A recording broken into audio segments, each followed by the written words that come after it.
This program contains true stories of rescues. All of the 911 calls you will hear are real. Whenever possible, the actual people involved have helped us reconstruct the events as they happened.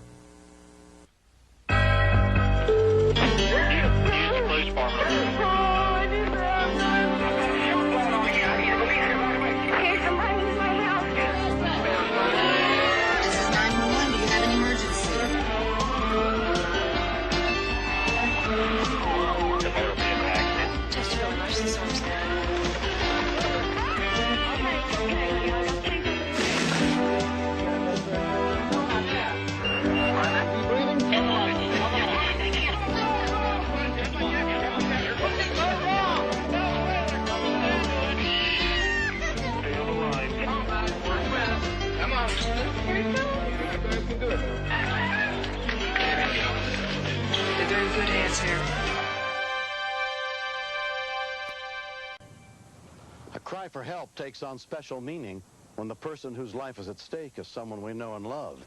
I'm William Shatner. Tonight, true stories of bravery and determination in the face of extraordinary odds on Rescue 911.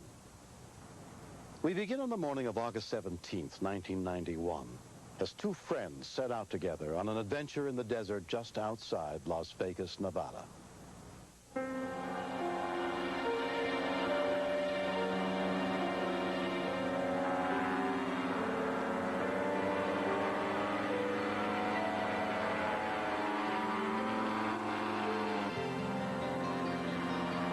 Flying an ultralight is probably as close to flying like a bird as you can get.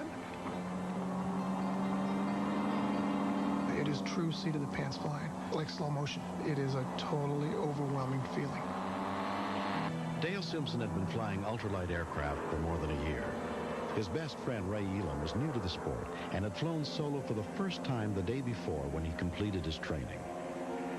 Basically, you're looking down at your feet, and then below that is the world. That day, Ray was flying an ultralight he had just bought. After testing it in the desert, they took off across Lake Mead.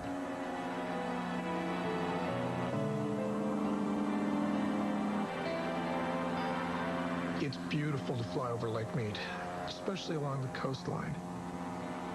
Unfortunately, the terrain's a little hostile. Because of all the caverns and low and high pressure, it is very difficult to predict the wind and weather patterns out there.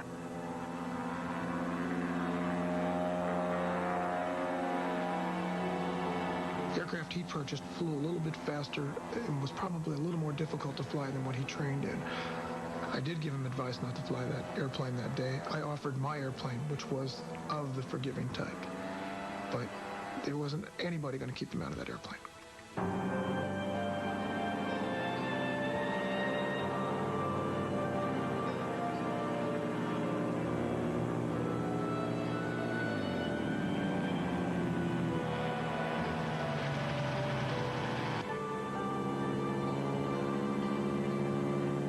I was the lead airplane through and radioed back to him, hey, it's getting a little rough in here, let's get out. Being a low-time pilot, I didn't want him in any rough air at this time.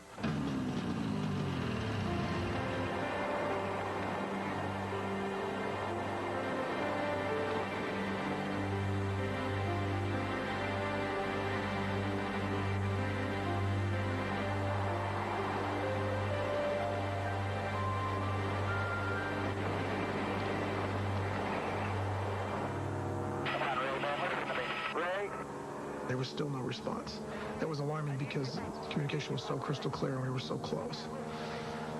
I'd probably already put him in a bad situation by being where I was, in the position over the lake. You always think about the worst, I guess.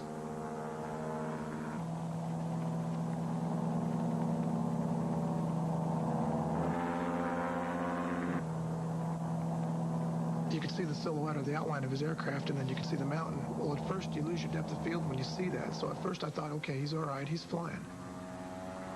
And then there's that split second where you know. It's just a heart-sick feeling. It can't be real. This cannot have happened. When we continue. As As far away as we are from Las Vegas and from a trauma center, I didn't think that there was any possibility we'd get the patient there alive.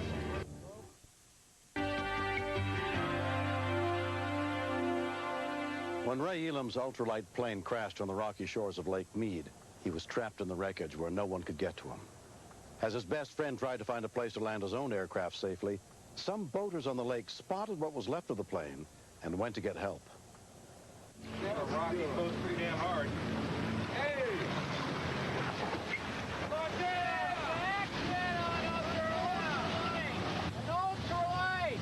Robert Wolf and Al Jensen were at a nearby marina when word of the crash reached them. I dialed 911, and then that's when I said to Al, I've got the medical kit, let's go. I started going slow, and I looked at Al, and I said, hey, should we really go or what? And he just said, hit it. 501-512, Beach Rescue. The National Park Service radioed for anyone in the area who could help.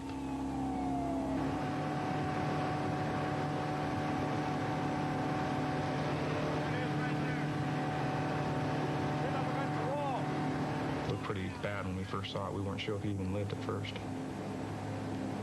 The way he hit that cliff, though, I don't know how fast he was going, but... You want to get out and get up on the cliff? I'll throw you some ropes. You guys want to catch some ropes? We're going to throw some ropes up. Tie this thing down. Looks like it might be slipping. You okay in there? Okay. Any wave from the water that would hit that wing, you could see the plane move. My first reaction was, okay, if the plane's falling in the water, let's stop it, you know. I need some help. Got it. We found out then, okay, he was alive. Guys, get the line. Throw the sledgehammer. Grab it out. We were just trying to secure the plane without moving him. Hold on, buddy. We're coming. Need some help. Get a rope. There was a ridge and a jeep road across the channel down there. It was a rough ride. You keep saying to yourself, he's going to walk out of there. He probably didn't hit the cliff that hard. He probably landed on top of the cliff and tumbled down. He's going to be all right. Better judgment, of course, is telling you something different. Get that rope. I'll hold it out. Go ahead. Oh, it's slipping more. Hold on to it. I don't know what that plane weighed, but it had to weigh quite a sum. So I didn't know how long the ropes would last. Secure, throw it over. And then once we got the plane secure, it kind of got worse. He was complaining about gas, and no one had climbed underneath the plane yet to where he was. I have gas in my eye. You get gas all over. There's gas every place. Pretty bad. The gas was coming down the side of the mountain and running out on the water. So just that ignition of a boat. Take those boats out of here. There's gas all over here. Shut off your engine. Run down. There's gas all over the place. There was no question he was hurt bad. There's a bar that's going down in his leg. He's got another puncture wound underneath him that's severe and bleeding heavily. And we were flying without helmets. We're supposed to fly with him. Gas out of his eyes. 734-12. State Game Warden Frank Shaves put out the call for an air ambulance. It's in a remote part of the state of Nevada. Hospitals are a ways away. Everybody out here works together, just not because we want to, but it's out of necessity. Watch that red handle. What's that red handle do? That's a rocket.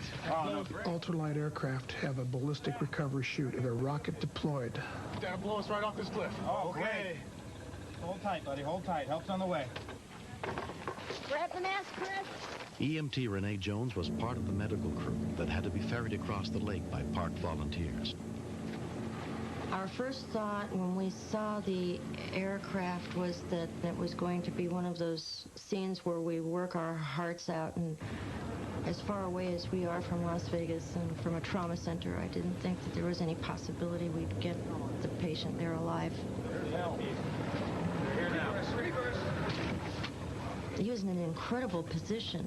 If he'd have gone into full arrest in that aircraft, he'd be gone. I mean, there'd be no way. You can't do CPR. We couldn't even really well manage an airway.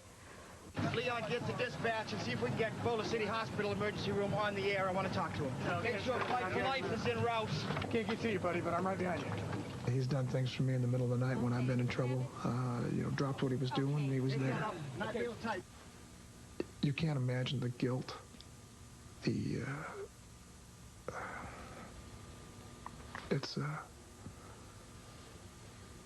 It's tough to talk about. The Flight for Life helicopter arrived with a crew including flight nurse Keith Frederick. I realized that the golden hour was ticking and that there wasn't much time left. Got it? I'll give you a hand when we get it. Yeah, where's that hacksaw? We got a hacksaw yet? He had probably sustained neck and back injuries, and from just the mechanism alone, we were concerned about other injuries that he could have possibly sustained, which would have been internal in nature. All right, what do you guys got? Here he is right here. Got a hacksaw. Impaled object there. Okay, all right. Oh, fine. I'm going to cut it right about here. You guys have any vitals on him at all? Pull that back. No vitals. He's up and upside all right, let's down. go ahead and... It was very tense throughout it because you didn't know what was going to happen. You hear me? My concern was still, you know, if those ropes break, you know, how many people are going to go down with him? Yeah. You got any more dressings down there? Let's send some more dressings out. Okay, he's going to go now. He's going to go when I break it loose. Okay. Ready? Okay. Okay. Back forward, right behind you. He was maintaining a fairly good level of consciousness while he was hanging upside down. But as soon as he was spinally immobilized on a board, he started to lose consciousness very rapidly, and it was real nip and tuck. The pole that went in him was hollow, 1.5 inches hollow. When it went in him, which it was about 3.5, 4 inches, it took all the meat back out with it. Right down in. Keith, your IVs are on the chest. By the time Ray reached the hospital, his vital signs had begun to stabilize. He was admitted with fractures of the spine, pelvis, and hip, and underwent 3 operations by orthopedic surgeon John Thalgott. He was treated marvelously well in the field. It's a miracle that he wasn't totally paralyzed from this and didn't die in the water. He was in an awful position right from the get-go, and it seemed as though all the elements were going to be against us that day. So I was not only surprised, I was damn glad that he made it, I'll tell you. Now you're a bionic man with all this metal, but playing sports and back to work again. You heard about that? As soon as I heard Dale, he yelled to me, "Buddy, you're going to be okay. Buddy, you're going to be okay. I'm here. I'm here." And that meant a lot to me. And I think about that, you know, that he was there when I needed him.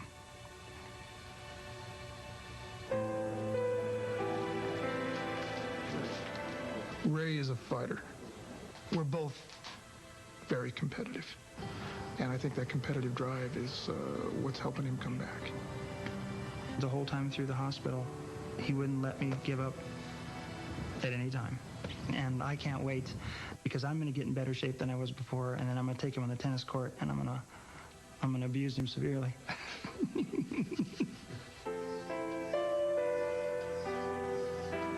Throughout my life, I've always done for myself. Never needed anybody, never needed any help. And actually, I was wrong in a big way. Here, I was facing which could have been death in many ways over. And people came from everywhere to do what they could to help me. The